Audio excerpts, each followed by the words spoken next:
Muy buenas noches con todos. Nuevamente estamos reunidos por medio de la tecnología y ya estamos en más de 90 días del aislamiento social. Pero qué bueno que estemos aprovechando precisamente este espacio y este tiempo para ampliar un tanto nuestros conocimientos o, en todo caso, profundizarlos. Bien, de lo que vamos a hablar el día de hoy, esta noche, es de gobierno abierto y para ello hemos invitado nuevamente a un experto que es Jaime Castilla Barraza. Jaime es un académico y gestor público con más de 2 décadas de experiencia en diversas entidades gubernamentales, organizaciones internacionales y en universidades.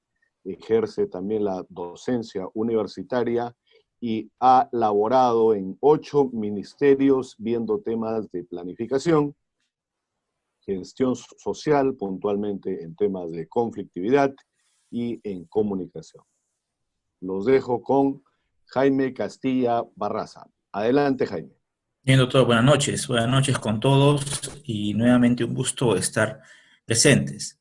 ¿No? En esta oportunidad estoy justamente con ustedes para tocar un tema que es también interesante, ¿no? Hablar del gobierno abierto, ¿no? Es una cuestión que seguramente para muchos hace mucho tiempo atrás era una cuestión bastante lejana, ¿no? O muy propia de realidades que son ajenas a las nuestras. Sin embargo, en estos días justamente, la irrupción de la tecnología de parte de los ciudadanos y obviamente de la demanda de los servicios en el Estado, pues ha hecho que todos de una manera u otra no estemos más interesados en entender, saber, apreciar cómo es que la tecnología, cómo es que de pronto los servicios públicos en general pueden mejorar a partir de una interacción entre los ciudadanos y justamente el gobierno.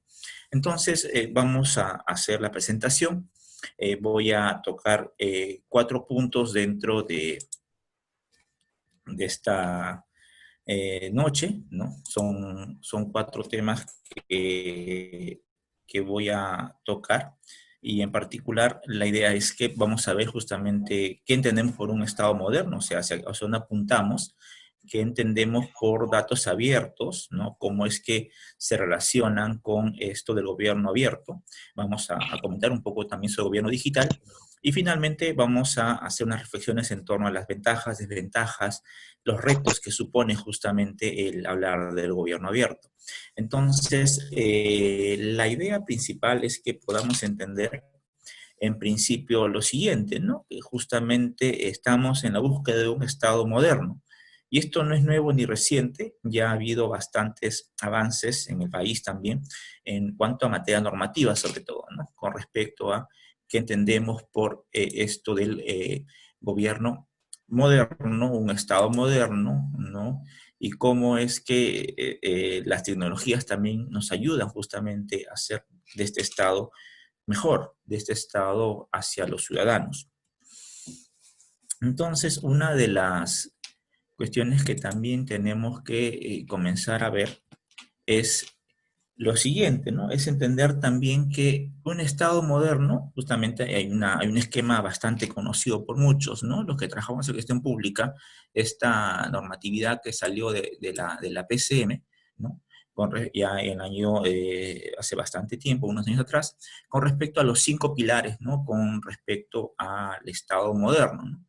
Y bueno, cada uno de estos pilares tiene un sustento propio, y más o menos lo hemos visto así, ¿no? O sea, tenemos por un lado los planes, es decir, toda entidad pública, toda política pública, tiene una serie de lineamientos y estos se esbozan pues en unos planes y bueno, ahí tenemos políticas públicas, tenemos planes estratégicos, tenemos planes operativos, es decir, hay un decantamiento natural, ¿no? Desde lo micro hacia lo macro y viceversa, ¿no? O sea, toda institución pública tiene un POI.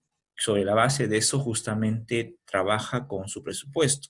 Toda entidad pública amarra ese POI a un programa estratégico, a un plan estratégico institucional, este a su vez a un plan estratégico sectorial, y así hasta llegar al plan nacional, ¿no? Entonces, si bien es cierto, han habido algunas modificaciones en cuanto a la mecánica por parte de ese plan que se va a rector en este tema, sin embargo, hay un decantamiento natural que estamos justamente trabajando, ¿no? Desde eh, cómo cada entidad tiene su planificación y esta se amarra pues hacia arriba, ¿no? Un segundo pilar, ¿no? Menos, se está trabajando en el país para hacer de el presupuesto por resultado, que ya no buscamos una asignación inercial, sino que buscamos que la asignación sea por resultados. Pero ahí viene una cuestión interesante y es que normalmente cuando nosotros estamos trabajando temas presupuestales y revisamos, por ejemplo, el CIAF, a veces podemos encontrar unas cuestiones interesantes, ¿no? Que conceptualmente estamos hablando ahora del presupuesto por resultados, pero aún en la práctica no llegamos a saber justamente cómo es que se trabaja esto, ¿no? ¿A qué me refiero? Que normalmente en un presupuesto, en una lógica inercial, ¿no? Es la compra o dotación de tal o cual insumo, ¿no? En una lógica de resultados hay una variación en la que se coloca que este insumo pues está asociado a algo. ¿A qué me refiero? Por ejemplo, ya no se coloca insumo tal, sino que se coloca, pues los ciudadanos cuentan con tal o cual insumo, ¿no? Lo cual suena interesante, pero el problema está que todavía no hemos hecho todo el trabajo que supone cómo se construye, ¿no? Esta decantación natural, que debería ser natural en todo caso, entre los planes y el presupuesto, ya que viene siempre la pregunta que es media complicada y la dejo como pregunta. Uno en el país, ¿no? ¿Planifica para presupuestar o de pronto hacemos un presupuesto para luego ver qué cosas hacemos con ese y cómo presupuestamos? O sea, muchos lo llaman eso la presuplaneación, es decir, en el mundo ideal, primero planificamos y luego presupuestamos. En el mundo real nos dan el presupuesto y con ese presupuesto vemos qué cosas se hacen. Es un primer aspecto que habría que revisar dentro de esta propuesta para modernizar el Estado. Nuestros 5 pilares, estoy hablando de los 2 primeros. En el tercer pilar se supone, ¿no?, que toda acción tiene que tener, obviamente, un trabajo pues, de articulación y tiene que tener también un trabajo donde vamos a ver justamente los procesos. Y el problema que surge es eso, ¿no? Hemos mapeado los procesos, o sea, sabemos cuántos pasos da determinado servicio, los pasos que hemos identificado son los correctos, son necesarios, hace falta todos los que están ahí, porque normalmente sucede muchas veces que existen pasos dentro de un proceso, ¿no?, que se identifican cuando se mapean estos, y nos damos cuenta que muchos no necesariamente son necesarios. Muchas veces son pasos que están ahí porque tal o cual oficina desea aparecer dentro del mapa del proceso, pero no necesariamente su acción inyecta valor o da valor, ¿no? Justamente que es lo que se busca con el presupuesto por resultados. Entonces, estos 3 pilares están íntimamente amarrados, ¿no? O sea, entre el plan, presupuesto, proceso, ¿no? Un cuarto pilar tiene que ver con el personal, ¿no? Es decir, también entender cómo es que tenemos del servicio eh, civil de la ciudad de quienes justamente trabajan para poder justamente llevar adelante estos planes, ¿no?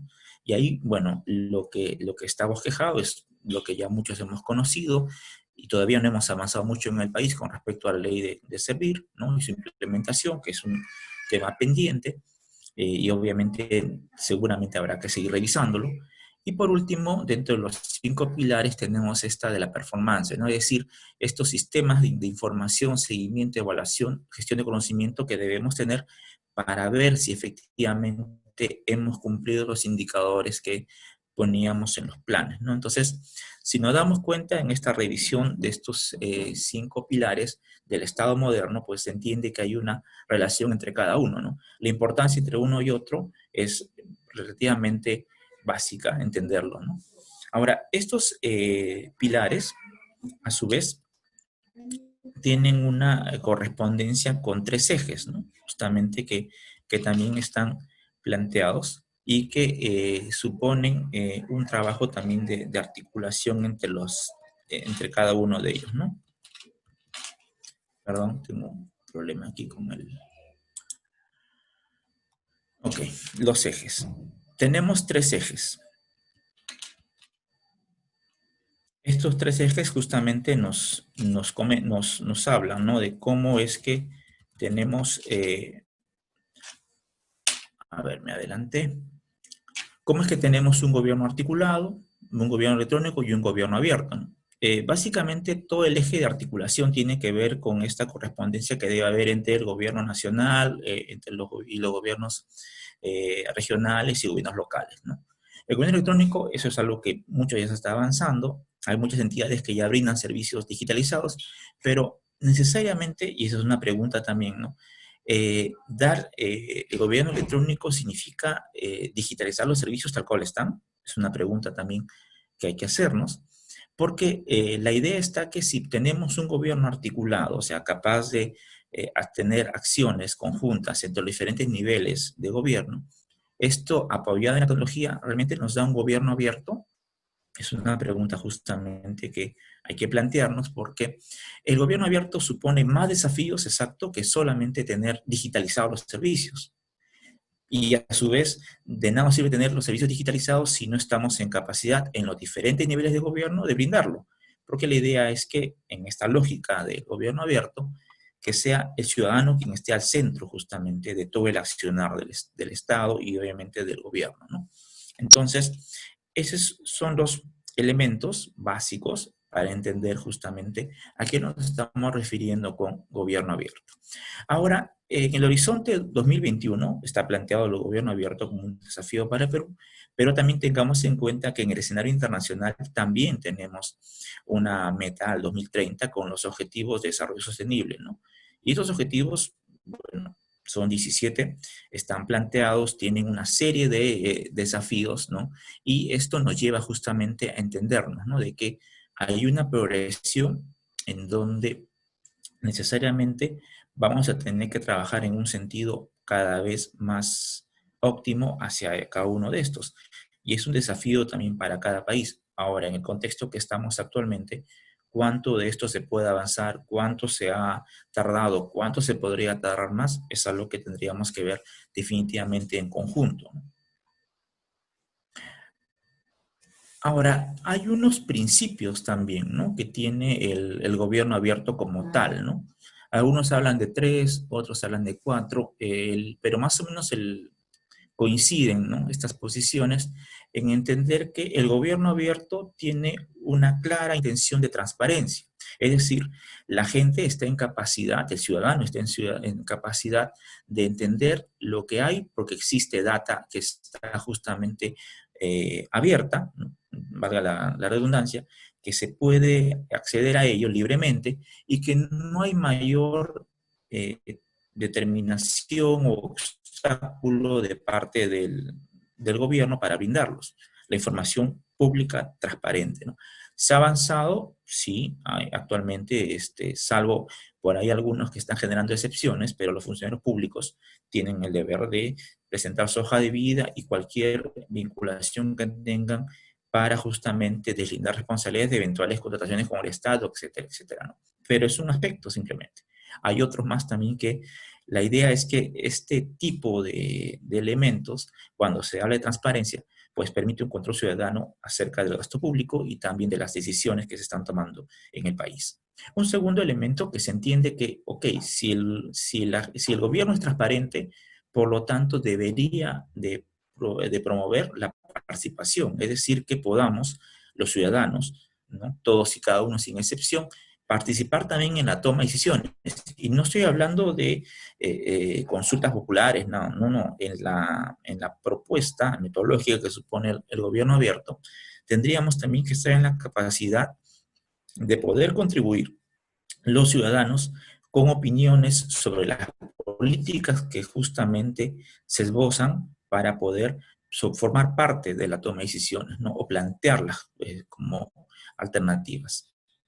Y esto también algunos lo juntan y otros prefieren tenerlo por separado y hablar de que en ese nivel ya hablamos de colaboración, es decir, que tenemos el compromiso desde el gobierno de los ciudadanos para justamente poder, tanto los ciudadanos, las empresas y otros, plantear soluciones y alternativas para la mejor vida de los ciudadanos, justamente, ¿no?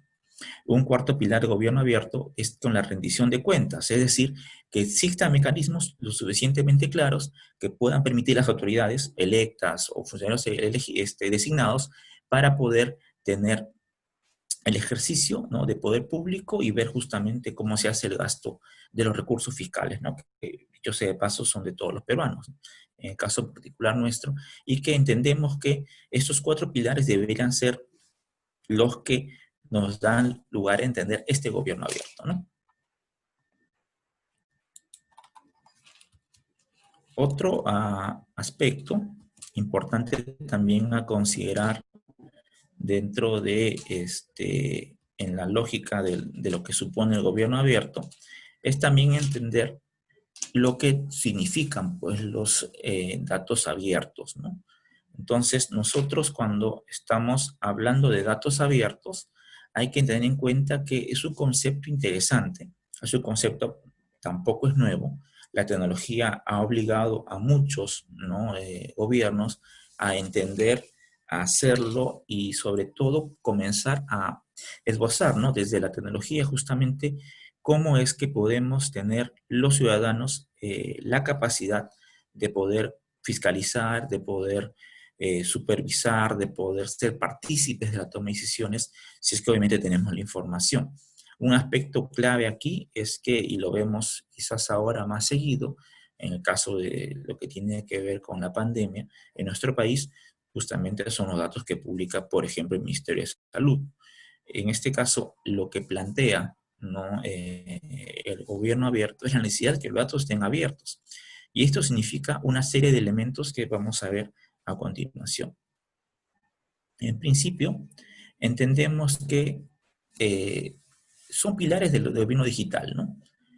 Uno, los servicios digitales. Y acá una pregunta que es clave, ¿no?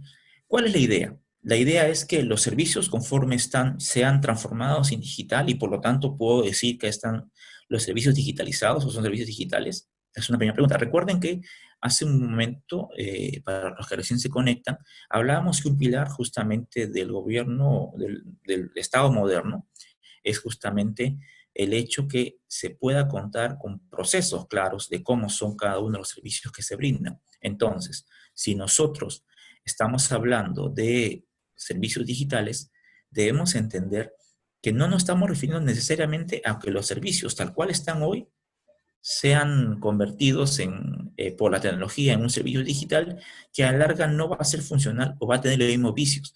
A ver, es una cuestión bastante sencilla, pero a la vez compleja por lo siguiente.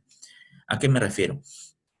Vamos a suponer, ¿no?, que hablamos de algo tan sencillo como el hecho de que un ciudadano llegue a este mundo, nazca. Ustedes saben obviamente que hay un requisito que es la inscripción y su partida de nacimiento. Entonces, ¿cuántos pasos supone este procedimiento? Estos pasos de este procedimiento, ¿no?, ¿qué es lo que trae consigo? Y estos pasos, que es en este caso la emisión de la constancia o certificado de nacimiento de parte de la Secretaría de Salud, que los padres tengan que dirigirse con un nuevo ciudadano al registro civil, ¿no?, para hacer, o la municipalidad, para hacer el registro de la partida de nacimiento, esos pasos pueden ser de pronto convertidos en un servicio digital si tienen estos mismos pasos, o de pronto nos damos cuenta que, como se han hecho en otros sistemas, ya el solo hecho de tener registro en salud, de quien se atendió, en este caso, nuestra agencia de salud, ya es prueba suficiente para que se genere automáticamente este registro en RENIEC, ¿no? Son preguntas que todavía tienen que ir resolviéndose. Hay países que ya lo están haciendo así, y eso es interesante también entenderlo porque los servicios digitales, como les digo, no es simplemente pasar a digital lo que hacemos en el papel. Eso es eliminar el papel, pero no facilitar el servicio al ciudadano, que es la idea justamente que se busca con el gobierno abierto. Un segundo elemento a considerar, otro pilar del gobierno abierto, es entender también el concepto de la interoperabilidad. ¿A qué se refiere esto? Es que en el ideal de construir un gobierno abierto sobre la base de un gobierno digital, que es parte fundamental, no la única, pero es muy importante para la mejora de servicios, es justamente entender que los sistemas deberían conversar entre ellos. No soy un experto en temas de informática necesariamente, yo lo veo desde la gestión, ¿no? Habrá quienes técnicamente podrán sustentarlo mejor, pero en la lógica de la gestión pública, deben entender que los sistemas, sea cual sean estos, sean comprados, sean generados por una propia entidad, puedan tener la suficiente eh, capacidad técnica, ¿no?, de poder conectarse sin que eso signifique una traba más al ciudadano. Porque de nuevo, la lógica que está detrás es que se quiere simplificar la vida para el ciudadano. O sea, no es que el ciudadano se adapte a lo que el gobierno le tiene que dar, sino que el gobierno se adapte a lo que el ciudadano necesita, considerando que el ciudadano transita durante todo su ciclo de vida por los diferentes servicios públicos, desde que nace hasta el último en sus días. Pasa por los servicios de salud, por los servicios de desarrollo social, pasa a los servicios de educación, ¿no?, etcétera, trabajo, en fin, ¿no? Se entiende que durante todo el ciclo de vida, el ciudadano transita justamente por diferentes servicios públicos, que algunos van a ser brindados directamente por el Estado y otros que quizás ciertos ciudadanos podrán tomarlo de un servicio privado, pero otros que básicamente van a estar con el servicio público. Entonces, la pretensión de la interoperabilidad es que justamente los diferentes servicios puedan estar conectados para facilitarlo al ciudadano, ¿no? Un tercer elemento considerado como pilar del gobierno digital tiene que ver con los datos. Y acá es importante una reflexión para todos, ¿no? Cuando se crea justamente eh, los primeros servicios informáticos, ¿no? Y comenzamos a hablar de cómo nos metemos en el ciberespacio. Trabajamos con una premisa, trabajamos en general todos, ¿no? Y entendimos esto. Normalmente cuando alguien nos quiere ubicar, tenemos nosotros nuestra dirección física de nuestra residencia u oficina y tenemos una identificación por nuestro número de identificación que está en nuestro documento de identidad. Bajo esos dos conceptos es que nosotros podemos ubicar a un ciudadano, ¿no?, su identidad, y saber incluso dónde ubicarlo, dejarlo en un documento o lo que fuese, ¿no?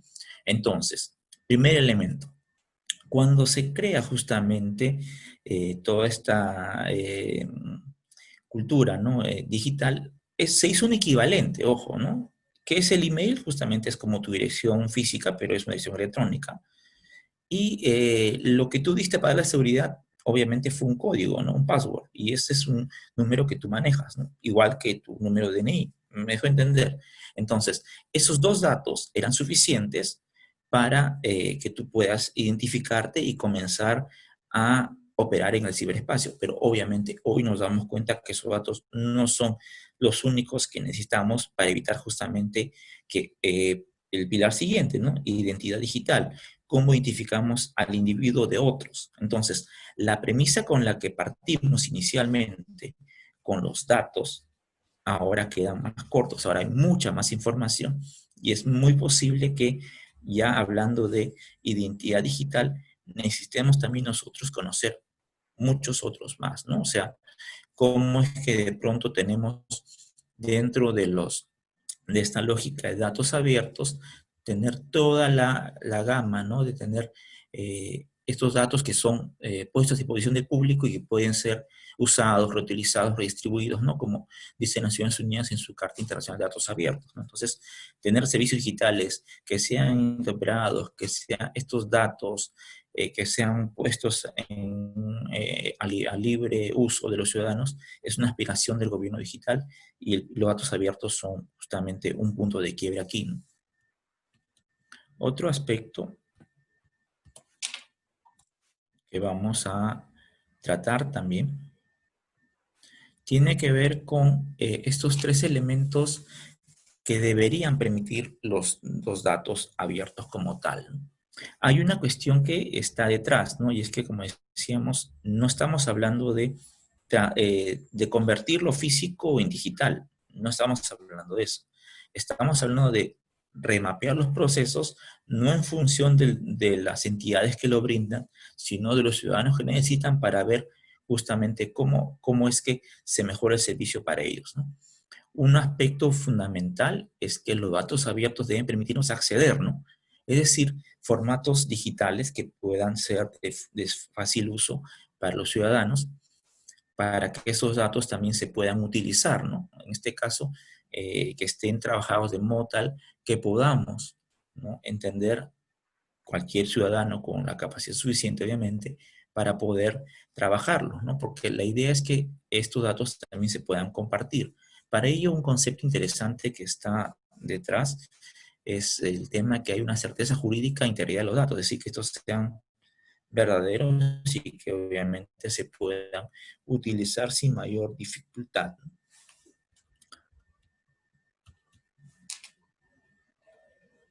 Otro aspecto también a considerar dentro de los datos abiertos tiene que ver con una serie de elementos relacionados a los desafíos, ¿no?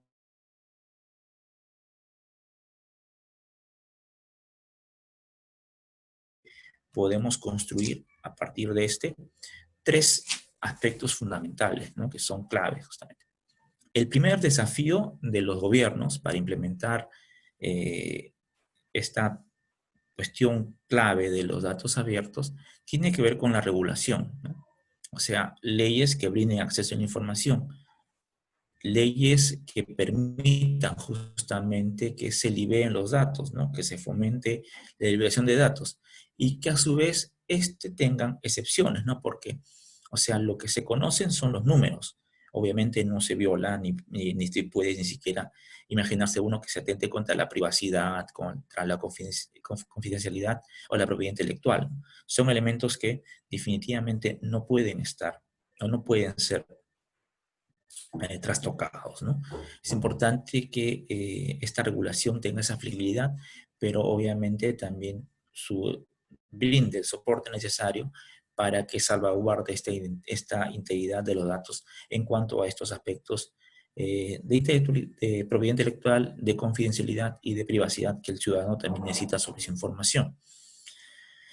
Otro aspecto también importante, otro desafío también es la gobernanza, ¿no? Es decir, justamente cómo es que se generan esos datos, cómo hay una suerte de gobierno interno dentro de instituciones públicas para que sepamos qué documentos se van a publicar, cuáles no, qué datos son los que son necesarios tener en cuenta, cuáles datos de pronto son generados por quién, estos datos, quién los reporta a quién los valida, porque, digamos, la parte más crítica en personal creo yo que no está tanto en la regulación, ¿no?, sino está justamente en la parte de implementación, y eso depende mucho de la capacidad de las instituciones para definir responsabilidades y roles, y para también poder descentralizar los datos a nivel sectorial, ¿no?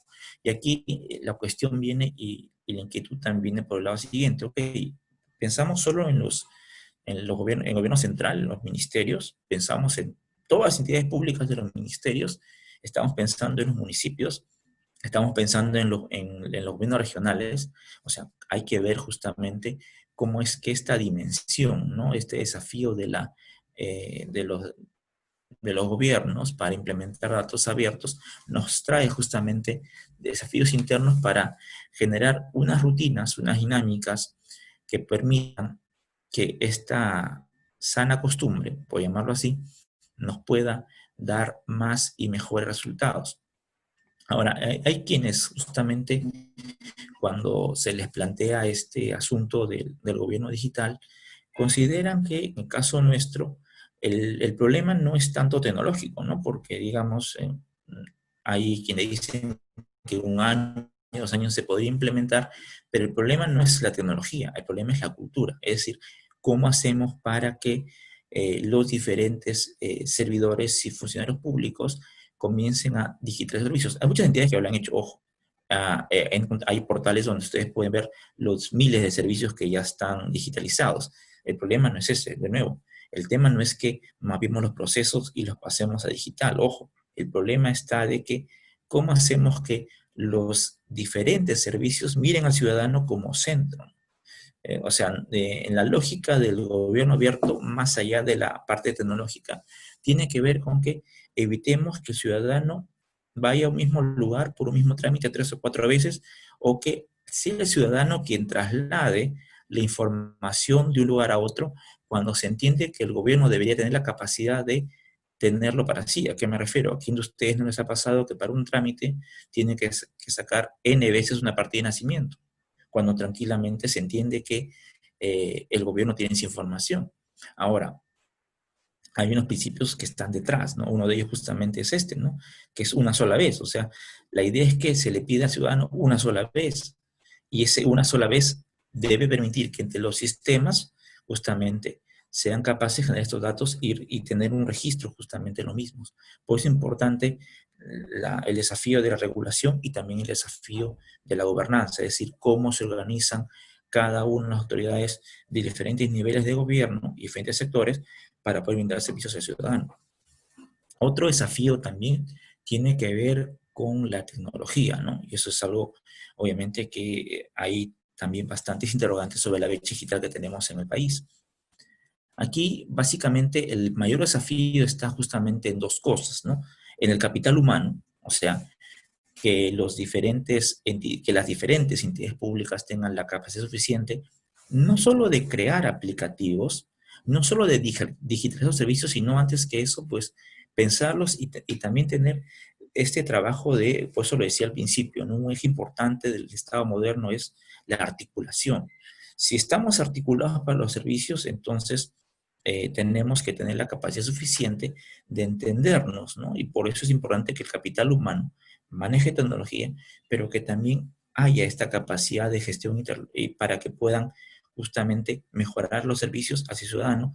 Y otro desafío también tiene que ver en la tecnología con generar justamente plataformas que puedan permitir esa interconexión, ¿no? Esa interoperabilidad, ¿no? Que no sea el ciudadano que traslade la información, sino que sea en los mismos sistemas quienes hagan posible esto, ¿no? Y ese es uno de los aspectos mayores, más ricos, ¿no? En estos tiempos cuando la tecnología obviamente nos puede dar servicios, pero detrás tiene que haber toda una planificación que pueda mejorar los servicios y que obviamente pueda también procurar que el ciudadano pueda estar mejor atendido, ¿no? Otros elementos también que vamos a trabajar, en este caso, Tim Berners-Lee, el fundador del Internet, ¿no? Él hablaba justamente que había algunas cuestiones a considerar sobre los datos abiertos, ¿no? Y él lo compartió públicamente y me parece interesante, ¿no? Es como eh, los 5 elementos son claves, ¿no? Y curiosamente, DFG, habla él de la disponibilidad, ¿no? Él dice que los datos abiertos tienen que estar disponibles en la web en una licencia abierta, que no haya restricciones en ese sentido, ¿no? Saben muchas veces que hay datos que podemos tener, pero hay ciertos programas que tienen licencias y por lo tanto puede dificultar esto, que plantea que es aconsejable que estos datos estén disponibles en un formato, en una licencia abierta, ¿no? Que no haya restricciones en cuanto a licencias. Una segunda consideración que plantea también es la estructuración, ¿no? Es decir, que la forma de los datos sea lo más sencilla posible, ¿no? Por ejemplo, Excel o cualquier otro herramienta digital que pueda permitir que cualquier persona pueda tener esta información de manera sencilla, ¿no? Otro elemento también que él considera importante es el formato, ¿no? Es decir, que el formato pueda no tener restricciones. Ya vamos a hablar de licencias, ya vamos a hablar de la forma de los datos en sí, pero también él habla de que los archivos pues no tengan restricciones, ¿no? Plantea, por ejemplo, el formato CSV, ¿no? CSV, perdón, que permite abrirlos con cualquier programa, ¿no? O sea, que no estén tampoco, que hay ese impedimento. Otro aspecto también que recomiendo es que sea generalizable, ¿no? Es decir, que se puedan trabajar en enlaces a otras fuentes y darles un mayor contexto, ¿no? Que no estén restringidos. Y también plantea esto que sean homogéneos, es decir, que cualquier URL, ¿no? Pueda ser identificada, se le pueda hacer su seguimiento, se pueda trazar su origen y podamos tener estos datos, ¿no? Entonces, esto es, en líneas generales, lo que plantea como elementos clave para los datos abiertos y nos puede permitir también entender cómo es que con estos datos que son generalizables, homogéneos, disponibles, estructurados y que cuenten un formato que de fácil trabajo, pues cualquier ciudadano puede acceder a los datos y pueda trabajar con ellos. Esto entendiendo pues que los datos abiertos son y permiten, ¿no? Justamente nos dan un valor, ¿no? Un primer valor que muchos le atribuyen es que hay el mejoramiento del gobierno, ¿no? Es decir, si la gente tiene la información, obviamente los casos de corrupción pues disminuirían porque la información no está restringida, estaría abierta. Es un desafío interesante. Es un valor interesante que le da justamente los datos abiertos, ¿no? También como hay más transparencia, obviamente se entiende que debería haber mejores servicios. Por ejemplo, volvemos al ejemplo de las partidas de nacimiento, ¿no? ¿Por qué tienen que ser, por poner un ejemplo, 4 pasos? ¿Por qué no puede ser 3? ¿Por qué no puede ser uno? ¿Por qué no solo el hecho de registro del funcionario o en este caso el médico tratante en un servicio de salud puede ser requisito necesario para activar el servicio? Ahora, ¿por qué solo a partir de nacimiento? Y este puede no estar conectado a su vez con la generación del documento nacional de identidad, por ejemplo. Entonces, se entiende que con datos abiertos podría ya mejorarse definitivamente el sistema de gobierno y la calidad de servicio, ¿no? Pero aquí lo importante también, al margen ya de los servicios como tales, entender también que mejorar justamente el gobierno, ¿no? Con datos abiertos obviamente lleva a una confrontación definitivamente contra muchos actos de corrupción. Una segunda elemento a considerar como valor también para el uso de datos abiertos tiene que ver con el empoderamiento ciudadano. Los ciudadanos, obviamente, con información se empoderan, tienen evidencias, pueden demandar elementos sabiendo justamente lo que hay, lo que no hay, el presupuesto que tienen, en qué se está gastando, cuál es la calidad de los profesionales que están trabajando para ellos. Entonces, esto definitivamente permite empoderar al ciudadano y permite, ¿no?, que pueda tener mayores capacidades para reclamar justamente más y mejores.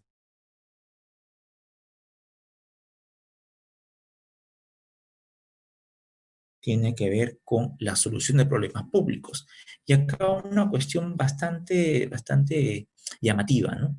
Normalmente si nosotros hacemos un poco de indagación sobre muchas tomas de decisiones, en la mayoría de casos se basan más por intuición que por datos, ¿no? Y eso es una práctica en muchas partes del mundo, ¿no?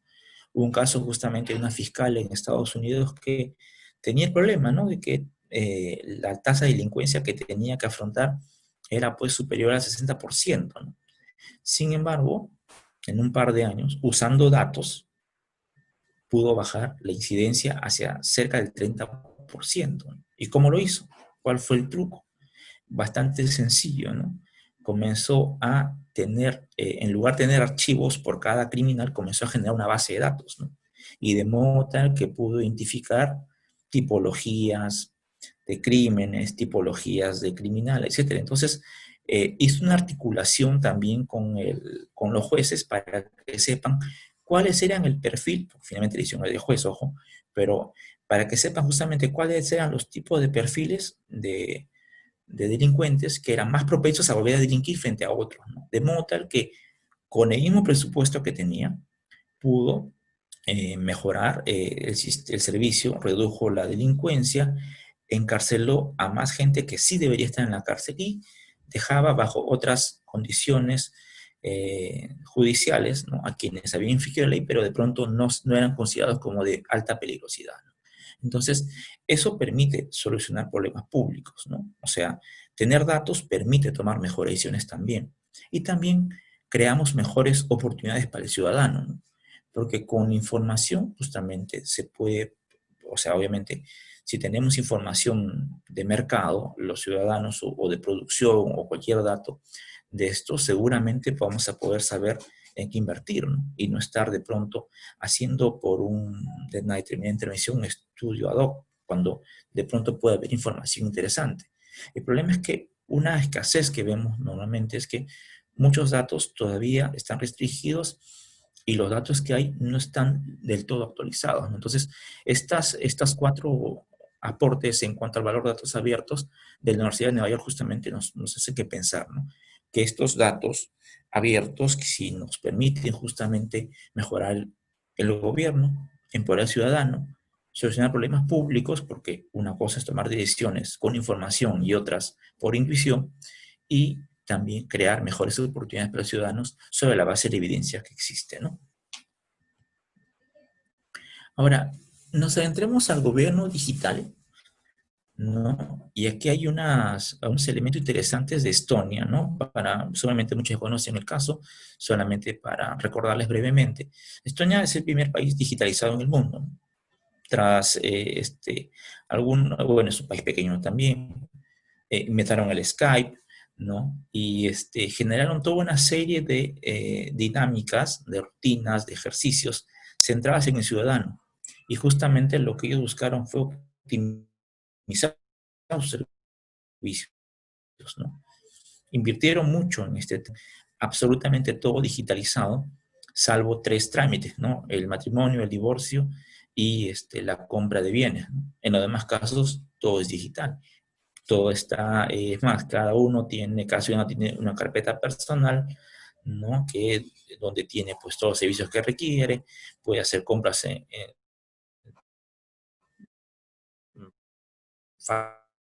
farmacias, ¿no?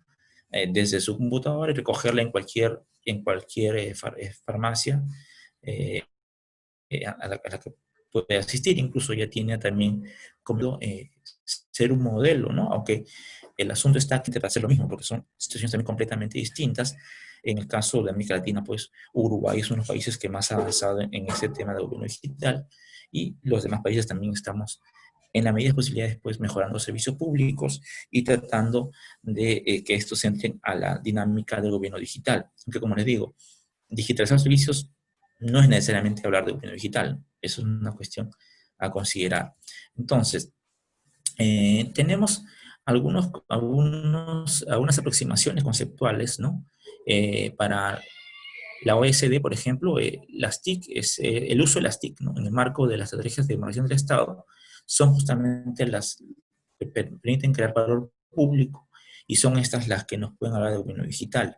Ahora, entendemos pues que, como dice el Banco Mundial, representa un cambio en la forma en la que gobiernos adoptan su misión. O sea, cómo es que de pronto ya no estamos hablando solamente de mejorar los servicios, sino que también hablamos de que la razón de ser, la misión de los gobiernos es justamente administrar el Estado, pero el Estado, ¿quiénes son? Los ciudadanos organizados. Entonces, la lógica debería ser que todos los servicios giren en torno a los ciudadanos, y sobre esa base, pues, podamos brindarle mejores servicios, ¿no? Ahora, para otros autores también, como el que rescato ahora, es el uso óptimo de las tecnologías, ¿no? De los medios electrónicos para empoderar a los ciudadanos y poder también darle un mejor servicio. Esto generalmente, que pareciera bastante sencillo, ¿no? Porque, como les digo, el desafío no está en digitalizar los servicios, el desafío está en repensarnos como servicios ciudadanos, ¿no? Y en ese replanteamiento es que lleguemos de pronto a entender cómo es que los mejores servicios orientados a los ciudadanos, pues más bien hacen que haya una reestructuración del aparato público, ¿no? Que es el desafío mayor. No es tanto que mapeemos los procesos cada entidad por separado y luego veamos cómo los hacemos llegar a los ciudadanos, ¿no? Ahora, algunos elementos también a considerar, ¿no? Dentro de lo que es entender el gobierno digital, hay unos elementos clave, ¿no? Como los que, por ejemplo, aquí me parece interesante un aporte de ORG, que me parece interesante también tomarlo a colación, es que entendemos que el gobierno digital tiene también unos elementos a considerar, ¿no? Uno, la confianza, ¿no? O sea, por eso es vital hablar de transparencia y el empoderamiento ciudadano, ¿no? O sea, si no es capaz de generar confianza, o sea, si no se gestiona con este elemento de confianza, es bastante complicado. Imagínense ustedes, ¿no? Si a nosotros nos cuesta tanto trabajo brindar información a un banco o alguna entidad que nos solicite información privada para brindarnos un servicio, imagínense ustedes cómo va a ser pues, esa transición para que nuestros datos sean justamente públicos o de pronto brindar información privada a una entidad, ¿no? Entonces, eso es un tema bastante clave, la confianza. Uno segundo es justamente el bienestar, ¿no? O sea, nadie nos va a dar o nos va a permitir trabajar con sus datos, ¿no? Si es que no hay un bienestar, ¿no? No hay un valor público, no hay un beneficio, no hay de pronto una sensación de mejor servicio, ¿no? ¿Cuál es el ideal, ¿no? del gobierno digital? Es que no hayan colas, que estos de aquí no puedan, no estén, que no sea pues un servicio como el que normalmente tenemos, ¿no? Donde tenemos que hacer 50 cobras para lo mismo y este servicio pues tenga que estar una y otra vez siendo requerido, ¿no? O sea, no puede ser que nos pidan un mismo trámite más de una vez, ¿no? Para eso se entiende que debería estar interconectado. Por eso es que la idea de bienestar es clave, ¿no? Tanto como el de la confianza.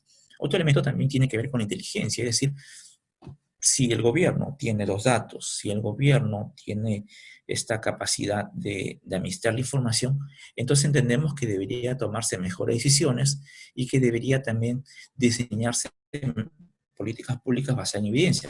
Es otra corriente también de pensamiento, ¿no? Así como está todo este tema de la gestión por resultados, también está la gestión de evidencias, ¿no? Y la gestión de evidencias justamente demanda que para cualquier decisión política debe existir alguna evidencia, y eso el MEF en un momento también lo ha requerido, ¿no? Incluso cuando hay un programa presupuestal, ¿cuál es la evidencia, no? ¿Cuál es el sustento? ¿Esto dónde funcionó antes? ¿Dónde se ha hecho? ¿Cómo ha funcionado? ¿Por qué lo vamos a replicar? En qué nos sirve, ¿no? Entonces, es clave justamente el entender que una política pública también debe basarse en evidencia y obviamente en datos, ¿no? Otro aspecto también es a considerar lo siguiente, ¿no? De que qué mejoras también logramos en la gestión, ¿no? Desde un gobierno digital. Uno, somos más competitivos, ¿no? ¿Por qué? Porque hacemos trámites ágiles, ¿no? Ya hemos avanzado en esto y no somos ajenos, muchos países en la región también, pero todavía, ¿no? Estamos, o sea, por ejemplo, en la lógica de, de algunos, vale lo que decía Estonia, ¿no? Nos faltan 3 trámites, ¿no? Mientras que otros países decimos, ya tenemos 1000 y tantos digitalizados. O sea, ¿cuál es tu enfoque? ¿El ciudadano o los servicios que brindas, ¿no? Y es una cuestión clave que nos puede llevar justamente a entendernos de un modo distinto.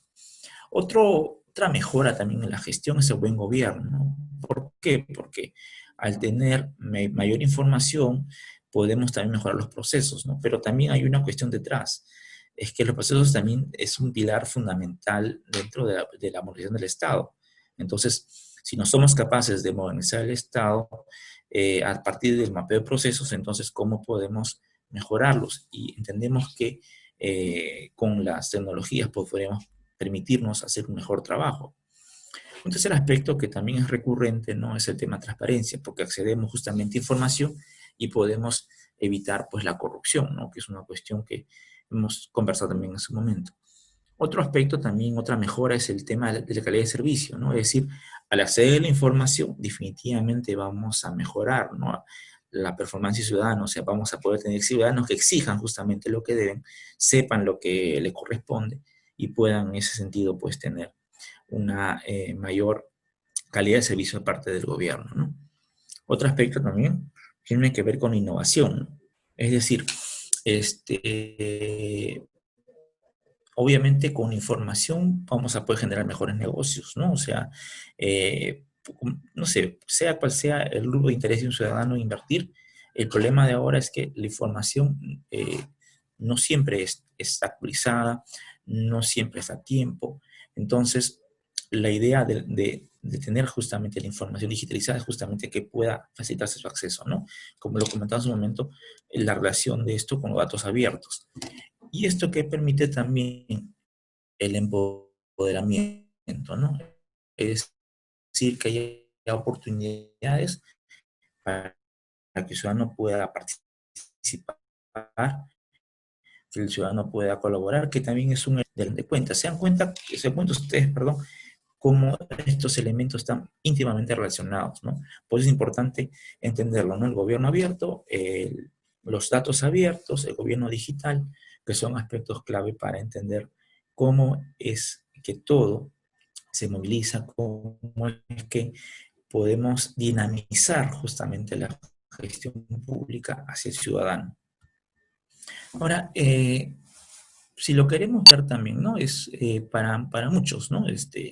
Centrando la idea del gobierno digital, es justamente eso, ¿no? Que representa una posición, un trabajo justamente que podamos incrementar, ¿no? Y fortalecer justamente y haga mejoras en la gestión pública a partir del uso de la tecnología. Como les digo, y esto para ir cerrando este punto, es clave, ¿no? Entender que innovación dentro de la gestión y que esta más bien luego se transmita a través de los medios digitales. Porque si no, hay una metáfora que también me parece interesante, es como lo que nos pasa muchas veces en la vida real, ¿no? Acabamos de, no sé, pues de ver cómo el municipio hizo un asfaltado y ni siquiera semanas, a los pocos días, viene la empresa de agua o de electrificación y rompe la pista recién hecha para poner justamente la nueva instalación que tenía que hacer. Pasa una semana o dos y viene la otra empresa del otro servicio, vuelve a romper lo mismo para poner su otro servicio, ¿no? Cuando lo ideal hubiera sido que primero coloquen estos y luego se haga el asfaltado, ¿no? Una cuestión bastante lógica. Eso sucede en el mundo digital, sí sucede, justamente cuando estamos viendo que hay servicios que están digitalizados, pero que no hay una cuestión de interoperabilidad entre ellos, ¿no? No hay cómo hacer que se integren, están dispersos, son separados, y es una suerte de rupturas en la vereda, en la pista digital, ¿no? Entonces, ese es justamente un elemento interesante a considerar acá, ¿no? Y entrando al final de mi exposición, ¿no? Algunas reflexiones que quiero compartir con ustedes desde la mirada de la gestión, ¿no? Porque obviamente cuando algunos también tocan el tema, lo hace más desde el lado tecnológico, ¿no? No he querido irme por ese lado, no ha sido mi interés, sino que reflexionemos, ¿no? Como ciudadanos justamente de estas cuestiones, ¿no? La necesidad obviamente que estemos entendiendo que cuando hablamos de gobierno abierto, estamos hablando de cómo mejoramos todos los servicios para el ciudadano, no que hacemos que el ciudadano se adapte a los diferentes servicios que tenemos y que digitalizarlos consiste en justamente quitar los papeles para comenzar a trasladarlos a unas plataformas o unas apps, ¿no? Básicamente me quedo con las siguientes ideas, ¿no? Bueno, el gobierno abierto no es nuevo, hay conceptos anteriores, pero lo interesante es que ya estaba considerado desde el año 96, incluso un poquito antes, ¿no? Porque justamente lo hablan como un sustento de la democracia, ¿no? O sea, la democracia sustenta que el gobierno es abierto, ¿no? En este caso tenemos en cuenta que en la medida de que el ciudadano puede participar, puede opinar, puede de pronto entender cómo funciona el Estado y qué servicios le puede proveer, justamente hay una mejor calidad de servicio hacia el ciudadano. Justamente lo segundo, ¿no? Que hay acciones, ¿no? Referidas a comunicar, dar acceso, consultar, involucrar, y eso justamente refleja el hacer del gobierno abierto, ¿no? Entonces, el desafío, ¿no? Es que justamente sea ciudadano céntrico, por así decirlo, ¿no? O sea, que el gobierno gire en torno al ciudadano y no busquemos que sea el ciudadano quien tenga que transitar, ¿no? Lo que nos pasa hoy, ¿no? Tenemos que hacer un trámite Es creo que la expresión más sencilla para entenderlo, y vemos cómo el ciudadano transita de una institución a otra, ¿no? Cuando debería ser al revés. Para eso está justamente el gobierno digital, el gobierno electrónico que apoya, que soporta esto, ¿no? Ahora, una precisión, no es igual gobierno digital o electrónico que gobierno abierto, ¿no? Este más bien se marca, ¿no? Porque, ¿qué busca? Lo que hemos comentado, ¿no? La apertura, transparencia, rendición de cuentas, ¿no? Y finalmente entender, ¿no? Que más allá de los planteamientos, ¿no? Lo que buscamos es una cuestión de compromiso, ¿no? Es decir, que entendamos la necesidad de que acá hay un fuerte componente de compromiso, hay un tema cultural para todos, ¿no? Para ciudadanos, para los gobernantes, ¿no? Para entender que si queremos de pronto cambiar, mejorar, es necesario que entendamos la necesidad de los ciudadanos de mejores servicios y que los ciudadanos justamente en esa búsqueda, en esa lógica, merecemos también obviamente que el Estado se replantee para una mejor provisión de los mismos, ¿no? Ahora, en síntesis, ¿no? Ya entrando a esta parte final, ¿no?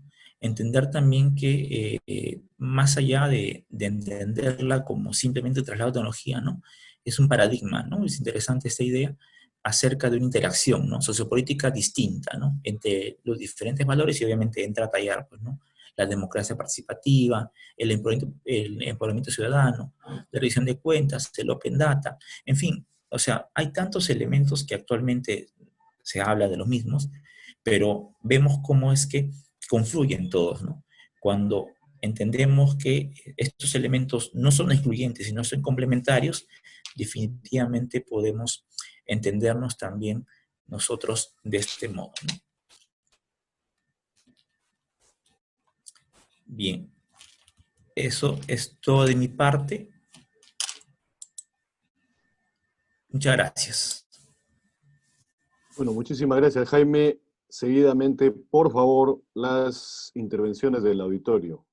Hay una opción de levantar la mano. Es una manito azul. A ver si levantan la mano y participan, por favor. Está levantando la mano Amelia Marrú. Amelia, adelante, por favor, con su pregunta. Buenas noches. Agradezco la ponencia muy clara.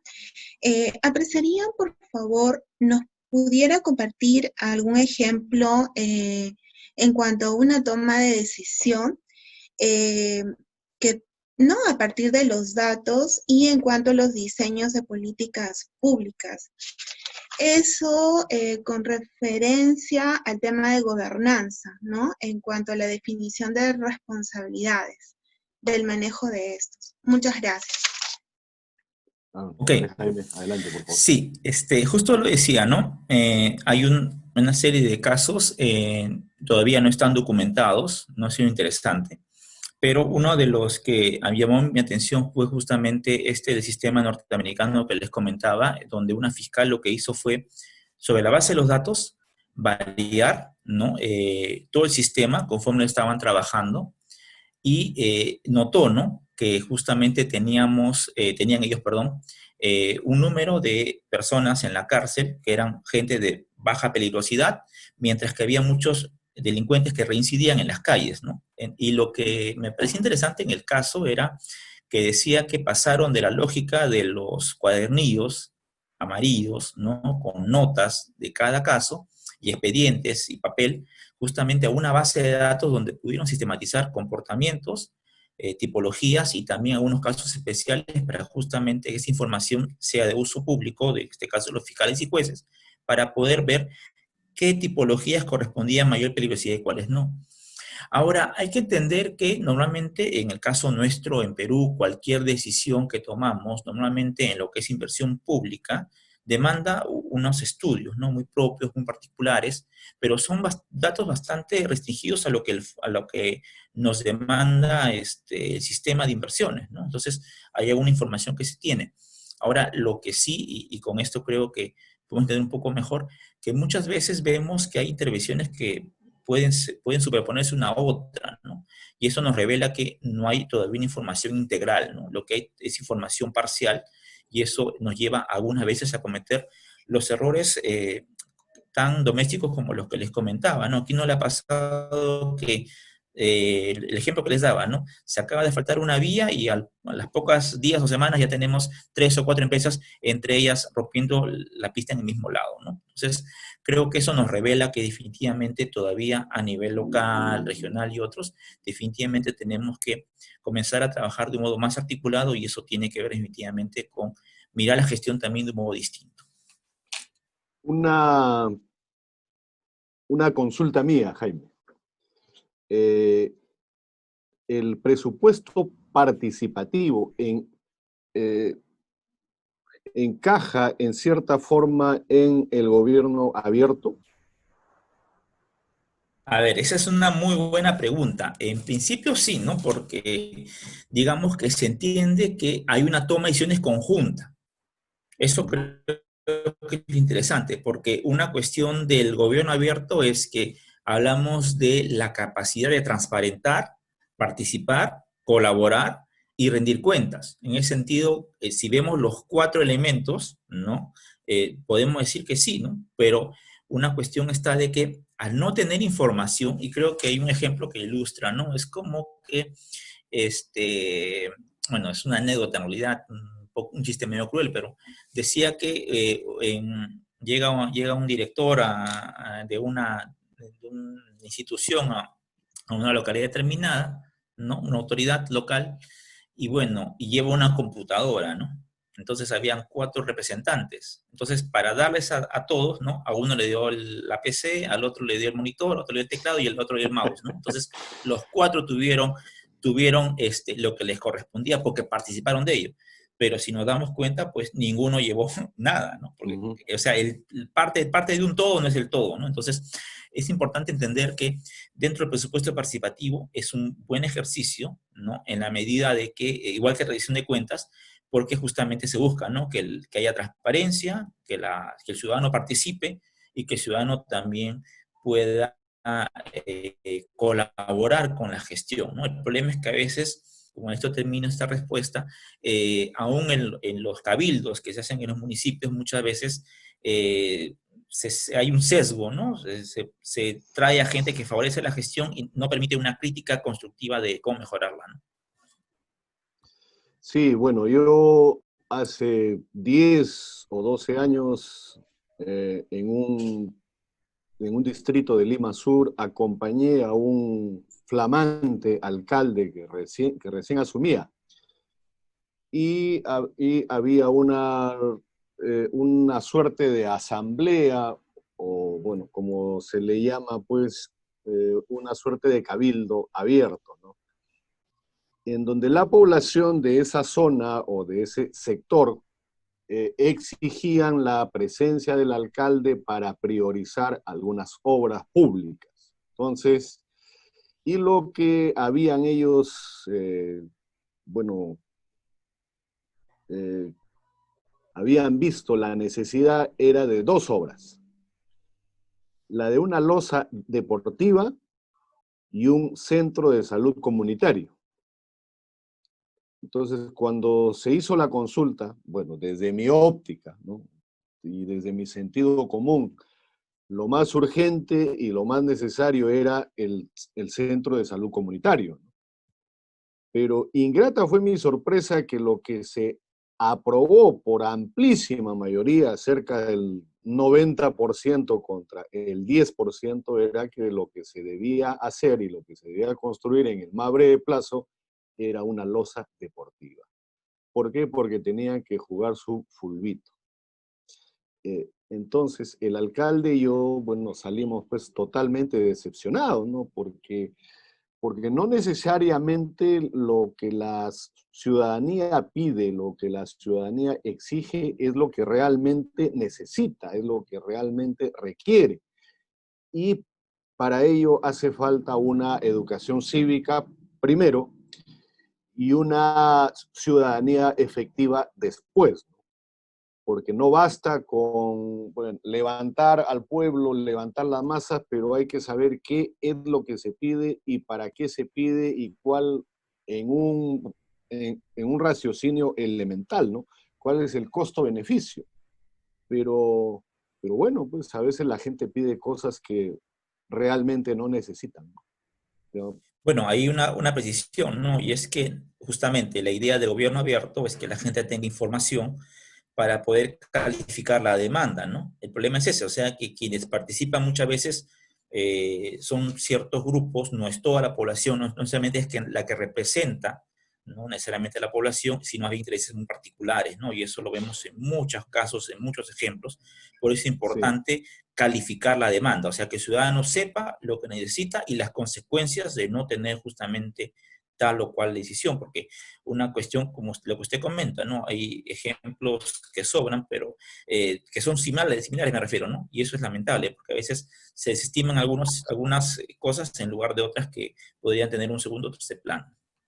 Sí, en el norte del Perú hay un pequeño distrito que, bueno, que no voy a mencionar el nombre, en donde hay un monumento al árbitro, así, un monumento al árbitro. ¿Y cuál es ese monumento? Es un pito, un silbato gigante, ¿no? Gigante, gigante, que está en el centro de la plaza de armas de ese distrito.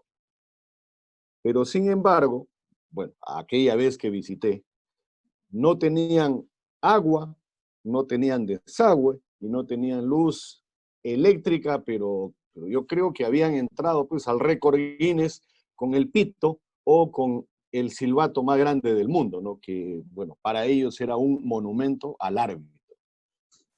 Entonces, creo que eso ya se ha ido, pues, en cierta forma controlando, ¿no? Porque hay cada barbaridad. Tenemos, bueno, tenemos el monumento a la Maca, el monumento a la Ojota o al Yankee, eh, tenemos el Parque Jurásico, tenemos unos juegos infantiles en donde murieron niños y se tuvo que cerrar. Entonces, hay que tener un poquito de cuidado al momento de elegir también a nuestras autoridades, ¿no? Porque la demagogia es lo que finalmente prima. Entonces, Jaime, una reflexión final, por favor, ya para, bueno, para cerrar la sesión, ¿no? Bueno, simplemente recordar que cuando hablamos de gobierno abierto, justamente hay que recordar que la transparencia es clave, ¿no? Es que eso va desde las hojas de vida y creo que buena cuenta hay que hacer de que el perfil de los candidatos, de los futuros gobernadores, legisladores, sea cual sea el cargo que ocupen, es clave tener en cuenta que el ciudadano conozca, ¿no? De dónde vienen, porque obviamente uno puede proyectar hacia dónde van. Segundo, es considerable también tener en cuenta todo este tema que involucra también, ¿no? La participación, es decir, nuestra participación tiene que ser informada, ¿no? Hay autores, por ejemplo, a mí me gusta mucho la escalera de Hart, que habla de los 8 niveles de participación, y una de las cosas que menciona es que si la población no toma la decisión, o si la decisión la toma sin información, es lo mismo, ¿no? Entonces, es tan peligroso tomar una decisión sin información como tomarla por manipulación de un tercero, ¿no? Otra cosa también es que haya una colaboración, es decir, que haya este sentimiento, esta sensación, estas ideas de poder plantear cosas necesarias para la mejora de la gestión y no para pasar el rato en una canchita de fútbol, ¿no? Como el ejemplo que usted comentaba. Y eso pues nos lleva a lo otro, que es justamente la rendición de cuentas, porque recordemos que los ciudadanos tienen que estar calificados, las autoridades tienen que rendir cuenta del presupuesto que usan, pero de esto de nada o poco nos sirve si es que realmente no pensamos, y eso es con lo que quiero terminar y recordar, que cuando hablamos de gobierno abierto, más allá de los datos abiertos, más allá del ejemplo de Estonia, más allá del gobierno digital o cualquier otro, está que nos obliga a los ciudadanos y a los decisores a entender que el Estado, los servicios que provee a través del gobierno, deberían girar el torno al ciudadano y no al revés, no procurar que sea el ciudadano quien haga las colas, más aún ahora en este contexto que nos deja ahora la pandemia, nos obliga justamente a que se mejoren los servicios, no pensando en los servicios, sino pensando en ciudadano, y obviamente en que no hayan estas veredas rotas, ¿no? Como el ejemplo que damos en el mundo digital también, sino que podamos tener un mejor servicio ciudadano, porque finalmente es la razón de ser del Estado. Muchas gracias. Bueno, muchísimas gracias nuevamente, Jaime, porque al igual que la primera sesión contigo, esta también ha sido muy aleccionadora. Las gracias también a todos y cada uno de los participantes, y los invitamos a ver, espérate, creo que hay que silenciar un micro por acá. Ya. Bueno, y los invitamos a seguir conectándose todas estas noches. Mañana hay una conferencia importante acerca de la nulidad y la resolución de los contratos en el marco de la Ley de Contrataciones del Estado, ¿no? Porque a veces se resuelven contratos o se declara la nulidad de ellos, y cómo esto está normado o está contemplado en la Ley de Contrataciones con el Estado. El día jueves hay otra importante conferencia acerca de gestión municipal y comercio informal, ¿no? Ahora que estamos viendo que toda la gente está saliendo a la calle porque sus negocios están cerrados literalmente.